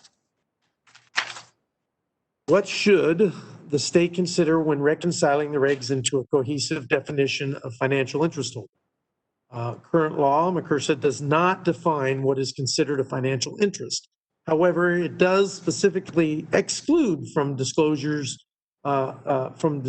persons, individuals or businesses whose only interest in the cannabis business is through a diversified mutual fund, blind trust, or similar instrument. That can be found in BPC 26051.5, item D. The chart provided contains a comparison of the 3 licensing authorities, current regulations to assist with the committee's discussions. Considerations are provided clarity to applicants, licensees, and financial interest holders on which persons are required to be disclosed as a financial interest holder in an application for all license types. Reconciling the definition of financial interest holders will streamline the application process for applicants and licensing staff. I'm going to move to the next item so we can get all of these on the record so we can have a conversation and take public comments on each. Information and documents required from owners and financial interest holders. So now we've talked about a little bit of what owners should be defined as and what we will be prepared to talk on what financial interest holders will be. We want to now know, McCursa does not specify what information and documents regarding owners and financial interest holders must disclose with the application. And we did hear some public comment to that earlier. The licensing authorities have specified this information in their respective regulations. Again, however, there are differences. What should the state consider when reconciling these regulations? The chart again contains comparisons of the licensing authority's current regulations to assist us in our discussion. Again, the purpose of consideration is reconciling the requirements for disclosure of information and documents. So before we wanted to know who, and now we want to know in this portion what they need to provide. The documents regarding owners and financial interests for all license types will provide clarity and streamline the application process for applicants and licensing staff. 3, or I think this is item number C. From the required documents related to business formation and finances. Questions to the advisory committee for McCursa does not specify which documents or information related to the applicant's business formation or finances must be disclosed with the application. The licensing authorities have specified this information in their respective regulations, but there are differences. What should the state consider when reconciling these regulations? Again, the chart provides a comparison of the differences of the current regulations so we can make recommendations on consolidating those. Considerations, again, are for similar purposes. It's to disclose the documents and information related to the business formation and finances of all license types that will provide clarity and streamlining of the application process and licensing staff. I would add to the end of each one of those is other interested parties. Yes, it would make it more useful for the application process and licensing staff, but there are other interested parties that do use this information. So I would add that our goal should be to also make it user-friendly for people who want to look at that information. And that concludes the items for number 7. So are there any committee member comments related to the information I read for everything beyond the definition of owner?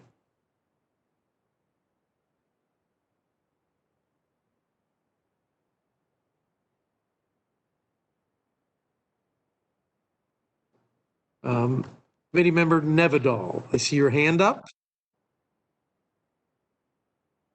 Yeah, thank you. I know the financial interest holder definition has been challenging for folks who have more publicly traded and invested companies. And so I'm not sure where to go with that, but I do want to just bring that up, that it has been challenging.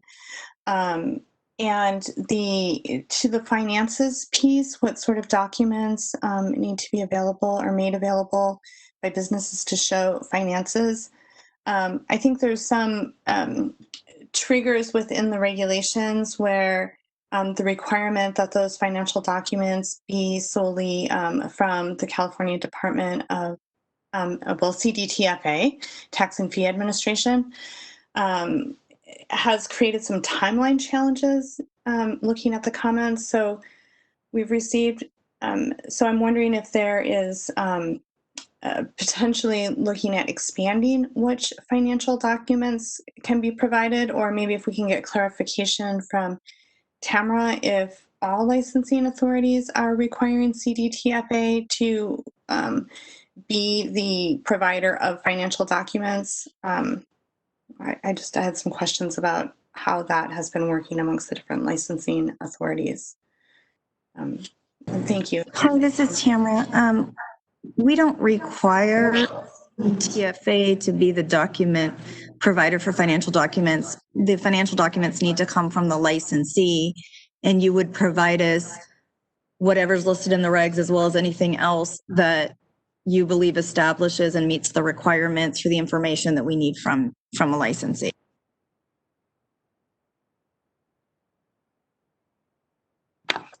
So is this the case for both like initial applications and licensing as well as renewals and verification of annual gross revenue for those companies? The same financial documents that are required?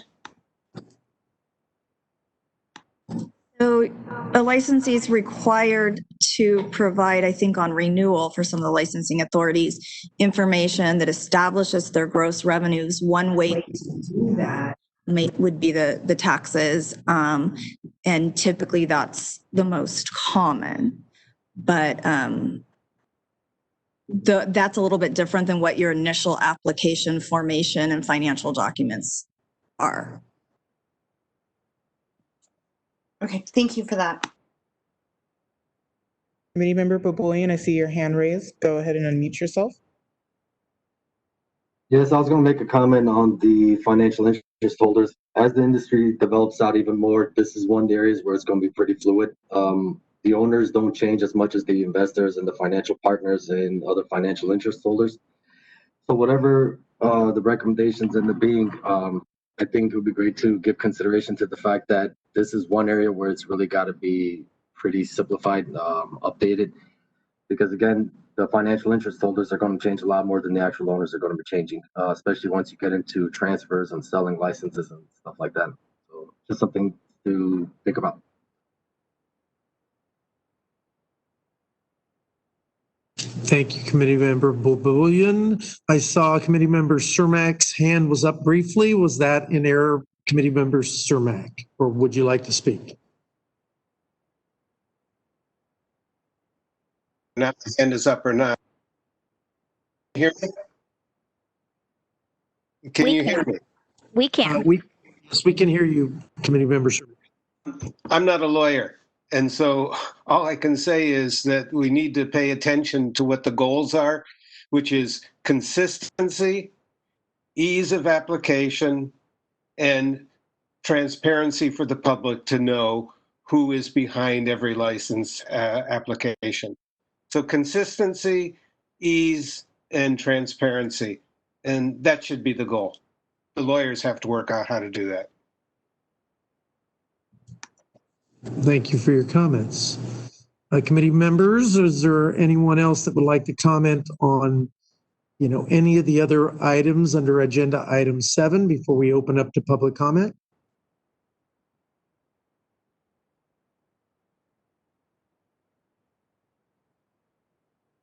Seeing none, moderator, could you please open up for public comment?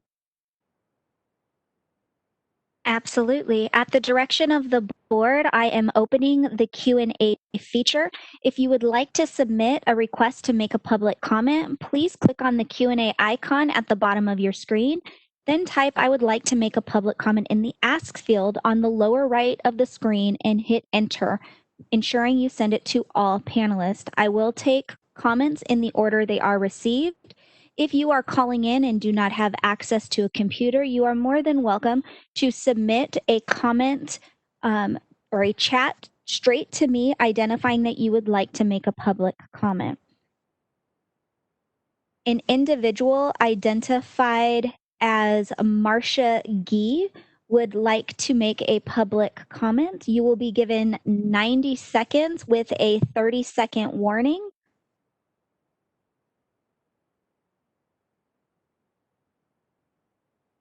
Marcia, your microphone is unmuted. Hello, thank you for letting me speak. I agree with the last person that commented regarding streamline all of these, the owners. I really feel my background is in the medical industry, and right now I think it's really important to align the cannabis industry with the medical industry. Right now it's 5% or 5% ownership has to be reported for transparency for Medicare. And if this eventually goes through Medicare for high-level prescriptions and for any vets or anything federally, we will already need to be in line with them already, and they're at 5%. So I think if we set it now and try to be along the lines with the federal guidelines that are there now, the transition when federal comes is going to be easier, and we're already going to be ready for it.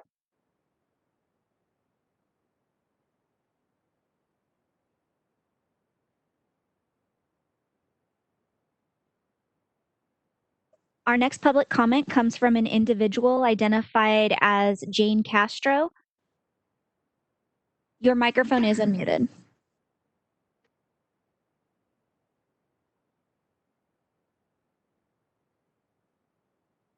Our next public comment comes from an individual identified as Khurshid Koha. Your microphone is unmuted. Thank you, moderator. This is Khurshid Koja.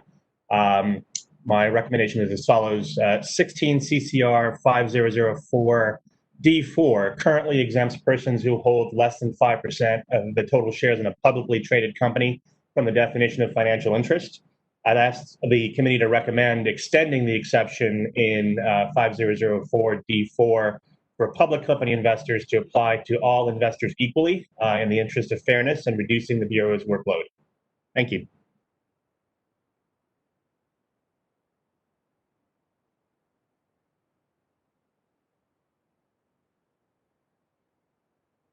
Our next public comment comes from an individual identified as Christina Dempsey. Your microphone has been unmuted.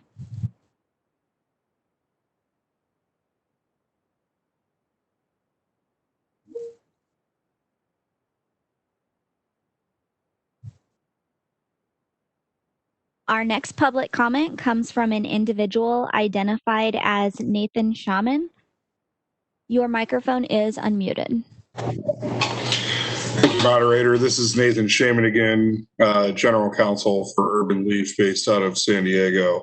My comments are similar to those that I made regarding the definition of owner in the previous public comment period, insofar as the current definitions are very confusing and inconsistently applied. I do want to drill down into one very big issue. The way that the regulation is currently written, at least theoretically, can be construed and is sometimes applied to attempt to drill down into ownership at a seemingly infinite level. And just so the committee understands what my concern is specifically, if you have, let's say, an investor that's a limited partnership, that limited partnership could consist of several other limited partnerships and LLCs, which could then consist of individuals and other organizations, et cetera, et cetera. And as a private company, we're never going to be able to obtain that level of detail from our investors. Not only would it be unreasonable, but it just wouldn't happen as a practical matter. So we need to limit that to some level. Thank you.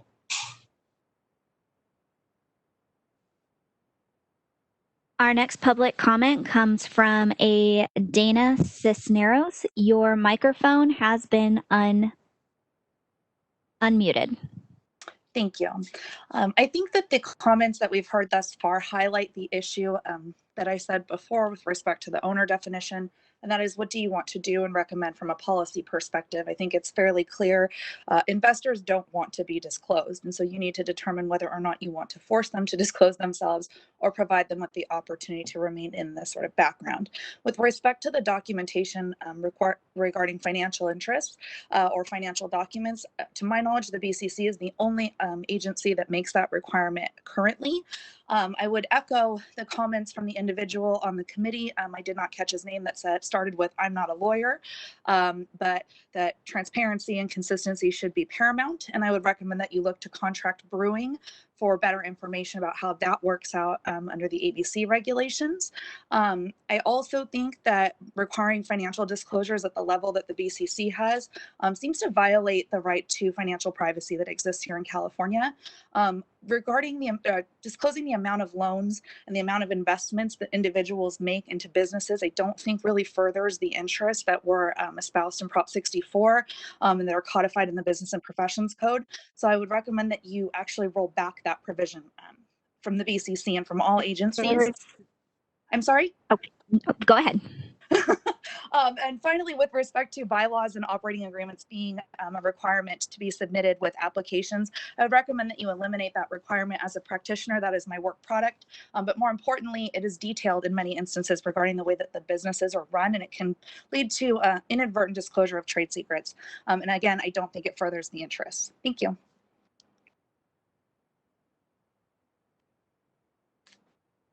Our next public comment comes from an individual identified as Lauren Frazier. Your microphone has been unmuted. Thank you. I'm commenting on behalf of the Cannabis Distribution Association and our member organizations. And for financial interest holders, that definition extends to all salespersons who earn a commission.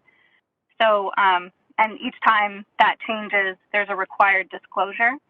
So every time there's a hiring or a termination of a salesperson, regardless of the size of that commission, it requires a very burdensome disclosure process for distributors or brands who have sales representation. So our recommendation would be to set kind of a threshold that under which a disclosure would not be required for such. So maybe that's 1% of revenue or some fixed number or percentage, but extending it across the board, regardless of size, I would agree does not really, those people are not really financial interest holders in the business. They're employees of, and so figuring out what that right threshold is, I think would be a worthwhile endeavor, and then 30 seconds. Eliminating the requirement under that threshold. Thank you. Our next public comment comes from an individual identified as Lindsay Robinson. Your microphone has been unmuted. Hello, thank you. This is Lindsay Robinson from the California Cannabis Industry Association, and my comments are regarding the required documents related to business formation and finances. We certainly support aligning the license fee structure to reduce the economic burden on applicants and licensees and streamline the application process and renewal process, including clarifying that local tax audit records and/or internal track and trace records are acceptable substitutes for verification of CDTFA quarterly tax returns. Provide a mechanism whereby no penalty is assessed to those licensees who underestimate their gross revenue. Instead, permit the licensee to remit payment upon notification of need and to scale up a license tier. And develop a mechanism for those who overestimate annual gross receipts and need to scale down a license tier in order to bank the difference and provide a credit to be applied when the license is renewed in the subsequent 12 months. Thank you.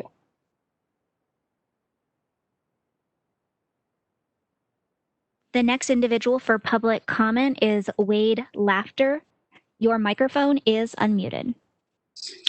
Yes, I would like to, again, this is Wade Laughter, House of Harlequin, and Mr. Cermak, the committee member, was the one who spoke about transparency and ease of application. And I really think that all of the regulations need to be driven in that way if we're ever going to have a chance to supplant the illicit or free market that is flourishing in California today. Thank you.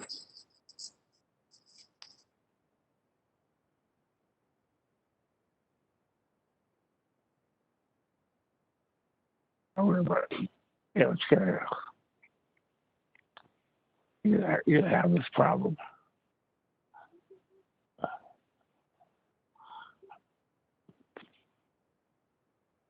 Please make sure you're on mute if you're not speaking. Charles, you are unmuted. Hello, again, just quickly about, thank you for your time before and allowing me this time. Social equity programs could be less negatively impacted if there were collective ownership. I was going to get to that at the end, which I will talk about more collective ownership, which doesn't exist, was supposed to be discussed, and hasn't been. But at the end of the meeting, I will give more comment. Thank you for your time.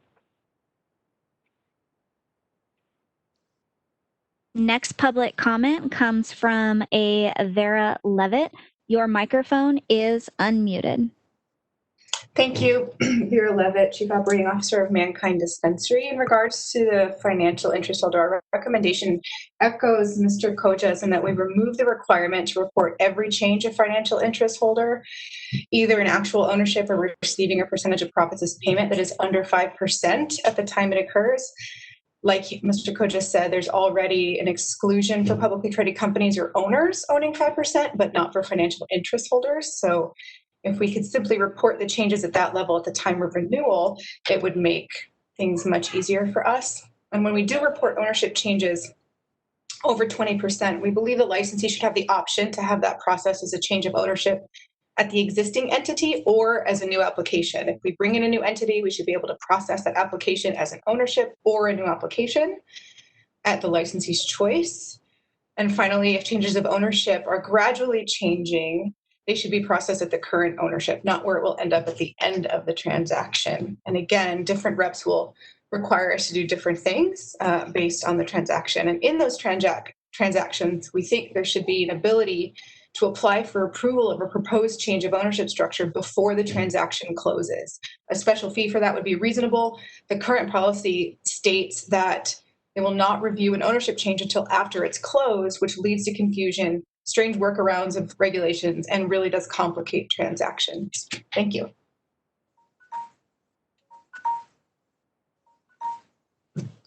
Thank you. Our last public comment comes from a Marcia Gee. Your microphone is unmuted. My apologies. I must have hit that by accident. I'm sorry. Thank you. We have no additional public comments. I do have an individual with her hand raised. Committee Chair, would you like me to unmute her for an opportunity to speak?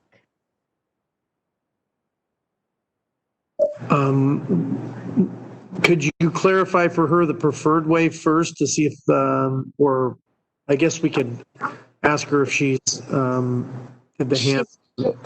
She has lowered her hand. Again, this is a reminder for all members of the public that if you would like to make a public comment, please utilize the reference on your screen of how to make a public comment. Any other method for trying to address the committee will be disregarded. Thank you.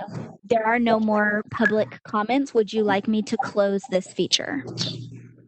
Oh, she actually has just submitted her request. So an individual identified as Raquel would like to make a public comment. And your microphone is unmuted, Raquel. Hi, thank you all. My name's Raquel. I am a small business looking to launch my first ever delivery dispensary here in the Sacramento area. I'm also part of the social equity program and have recently graduated. I have tons of questions, but around this whole entity formation and financial interest holders, as a new business and also as a participant of the social equity program, if we have investors who are interested in investing, in the company, but who might not be open to disclose their personal financial information, will they still have that opportunity to invest in the company and have to report their financial interests and be part of the financial interest holder disclosure? Or do they have to only have 5% of interest in the company or less than 5% of the interest in the company to not do that?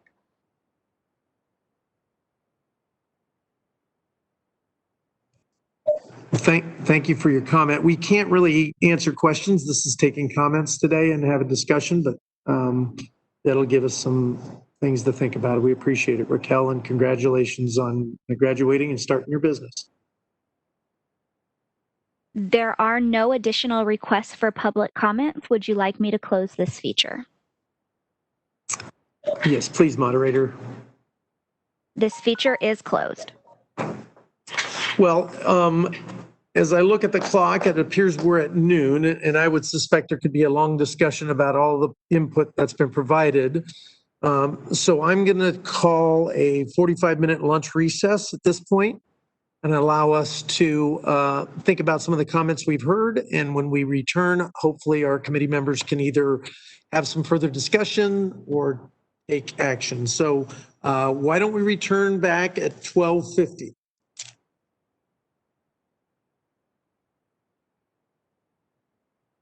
Hearing no objections, we are on recess. Thank you.